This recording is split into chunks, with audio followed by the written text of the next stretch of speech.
नाजरीन, जरा तसव्वुर करें, सामने एक ऐसा नजारा है जो इंसानी अक्ल को हिला कर रख दे। एक सितारा, मगर वो आम सा सूरज नहीं जिसे हम रोज देखते हैं, बल्कि इसके गिर्द एक ऐसा देवहैकल ढांचा है जो पूरे सितारे की रोशनी को अपने अंदर कैद कर रहा है। ये वही ख्याल है जिसे दुनिया डायसन स्फीयर कहती है। ये कोई साइंस फिक्शन फिल्म का सीन नहीं, बल्कि एक ऐसा आइडिया है जिसे कई साइंसदान हकीकत का इम्कान मानते हैं। 1960 की दहाई में एक साइंसदान फ्रीमैन डायसन ने सोचा कि अगर कोई तहजीब हमसे लाखों साल आगे निकल जाए तो वो अपनी तवानाई की जरूरत पूरी करने के लिए क्या करेगी। शायद वो अपने सूरज के गिर्द एक ऐसा ढांचा बना ले जो रोशनी और हरारत को बराह रास्त पकड़कर बिजली में बदल दे। इस तरह एक सितारा उनके लिए एक लामहदूद पावर स्टेशन बन जाएगा। अब जरा गौर करें कि यह कितना हैरानकुन है। हम जमीन पर सिर्फ सूरज की रोशनी का एक छोटा सा हिस्सा इस्तेमाल करते हैं, लेकिन एक डायसन स्फीयर पूरी तवानाई को कैप्चर कर लेगा। अगर इंसानों के पास ये ताकत आ जाए तो हम ऐसी टेक्नोलॉजी बना सकते हैं जो आज सिर्फ ख्वाब लगती है। स्पेस में बड़े बड़े शहरों की तामीर, सितारों के बीच सफर और एक मुकम्मल खलाई तहजीब की बुनियाद। सवाल यह पैदा होता है कि क्या ऐसी कोई चीज वाकई कायनात में मौजूद है? कुछ साल पहले माहिरीन फलकियात ने एक सितारा दरियाफ्त किया जिसे टैबीज स्टार कहा जाता है। इसकी रोशनी कभी कम और कभी ज्यादा हो रही थी, जैसे कुछ बड़ा इसके आगे से गुजर रहा हो। कुछ साइंसदानों ने कहा कि शायद ये डायसन स्फीयर का सबूत हो सकता है। अगरचे अभी इस बात की तस्दीक नहीं हो सकी, मगर ये आइडिया इतना पुरअसरार है कि दुनिया भर के साइंसदान इसे नजरअंदाज नहीं कर पा रहे। एक और दिलचस्प बात यह है कि डायसन स्फीयर हमेशा एक ठोस गेंद की शक्ल में नहीं होगा। यह मुमकिन है कि ये लाखों सैटेलाइट्स या बड़े बड़े सोलर पैनल्स का जाल हो जो सितारे के गिर्द घूम रहा हो। इसे डायसन स्वॉर्म कहा जाता है। यह ज्यादा प्रैक्टिकल समझा जाता है क्योंकि एक पूरे सितारे को ढांपना शायद कभी भी मुमकिन ना हो, लेकिन एक स्वॉर्म वो शायद अगले 1000 सालों में इंसान की पहुंच में आ जाए। ये सोचकर भी हैरत होती है कि अगर किसी और तहजीब ने यह कारनामा अंजाम दिया तो वो हमसे कितने ही कदम आगे होगी। ऐसी तहजीब के पास न सिर्फ एनर्जी होगी, बल्कि वो अपनी कायनात को रीशेप करने की सलाहियत भी रखती होगी।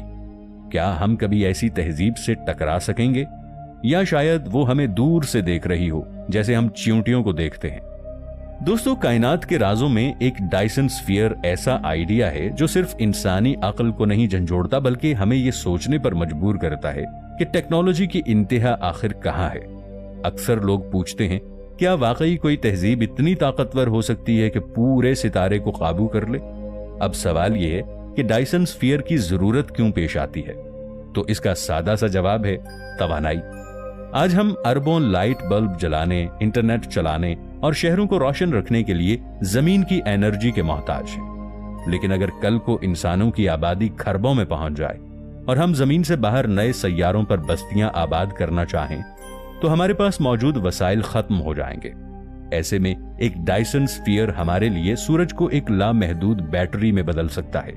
लेकिन सवाल यह पैदा होता है, इतना बड़ा ढांचा आखिर बनाया कैसे जाए?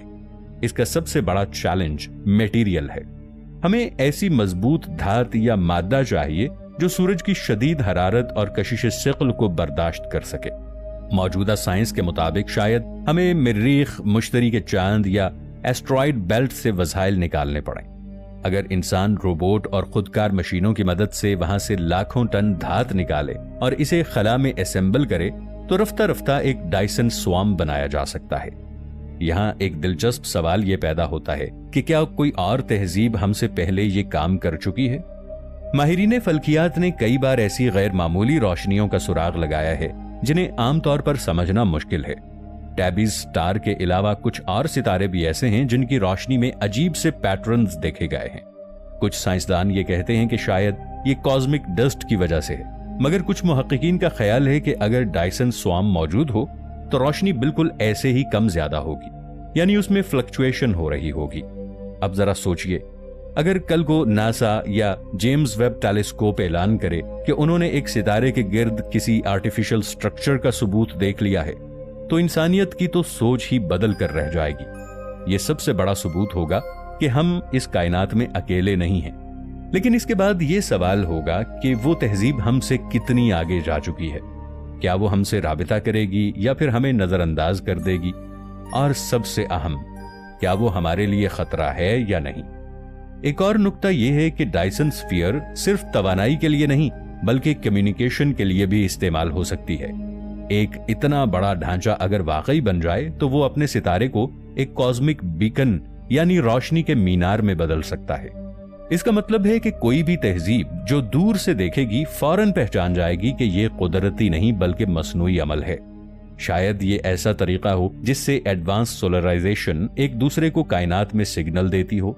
लेकिन दूसरी तरफ एक डरावनी सोच भी है। अगर कोई तहजीब पूरे सितारे की तवानाई कंट्रोल कर सकती है तो उसके पास ऐसी टेक्नोलॉजी भी होगी जो हमें लम्हों में तबाह कर सकती है। हम उनके सामने ऐसे ही होंगे जैसे जमीन पर चींटियां इंसान के सामने होती हैं। वो चाहें तो हमें नजरअंदाज करें या फिर एक पल में खत्म कर दें। ये सब बातें हमें ये सोचने पर मजबूर करती हैं कि डायसन स्फीयर सिर्फ एक साइंस फिक्शन आइडिया नहीं है बल्कि एक ऐसा मुमकिना मुस्तकबिल है जिसकी तरफ हम भी बढ़ सकते हैं। सवाल यहां सिर्फ ये है कि आखिर कब? 100 साल बाद, 1000 साल बाद, या कभी नहीं? अगर कोई तहजीब पूरे सितारे की एनर्जी अपने काबू में ले ले तो वो ब्लैक होल जैसे तजर्बे कर सकती है, यानी वो वर्म होल खोल सकेगी, स्पेस टाइम कॉरिडोर्स बना सकेगी और शायद अपनी तहजीब को मुख्तलिफ डायमेंशंस में बसा सकेगी। यह सोचना भी कितना हैरानकुन है कि डायसन स्फीयर सिर्फ बिजली पैदा करने वाली जायंट मशीन नहीं बल्कि वक्त के दरवाजे खोलने की चाबी भी हो सकती है। लेकिन यहां एक फलसफियाना सवाल पैदा होता है। अगर वाकई ऐसी एडवांस तहजीबें मौजूद हैं तो वो हमसे राबिता क्यों नहीं करती? शायद इसकी वजह यह है कि वो हमें देखना ही नहीं चाहती। बिल्कुल ऐसे ही जैसे हम चींटियों के बिल के पास से गुजरते हैं और उन्हें इग्नोर कर देते हैं। या शायद वो हमें देख रही हैं मगर इस वक्त तक खामोश रहेंगी जब तक हम खुद टाइप आई सिविलाइजेशन तक नहीं पहुंच जाते। अब एक और पहलू पर गौर करें। डायसन स्फीयर बनाने के दौरान अगर कोई छोटी सी मिसकैलकुलेशन हो जाए तो आखिर क्या होगा? सूरज की एनर्जी अगर अचानक बंद हो जाए या स्ट्रक्चर कोलैप्स कर जाए तो पूरा सोलर सिस्टम बर्बाद हो सकता है। ये एक एग्जिस्टेंशियल रिस्क है, यानी ऐसी टेक्नोलॉजी जो तहजीब को लामहदूद ताकत दे सकती है वही इसकी तबाही का बायस भी बन सकती है। अब यहां एक और दिलचस्प तस्वर। कुछ साइंसदानों का यह कहना है कि शायद डायसन स्फीयर को मुकम्मल सॉलिड शेल बनाने की जरूरत नहीं है बल्कि छोटी छोटी लाखों सैटेलाइट्स जो सूरज के गिर्द घूमें ये इसके लिए काफी होंगी। इसे डायसन स्वार्म कहा जाता है। यह ज्यादा प्रैक्टिकल है क्योंकि हमें पूरा सूरज ढकने की जरूरत नहीं बल्कि सिर्फ इतने हिस्से पर काबू पाना है कि तवानाई मुसलसल हमें हासिल होती रहे।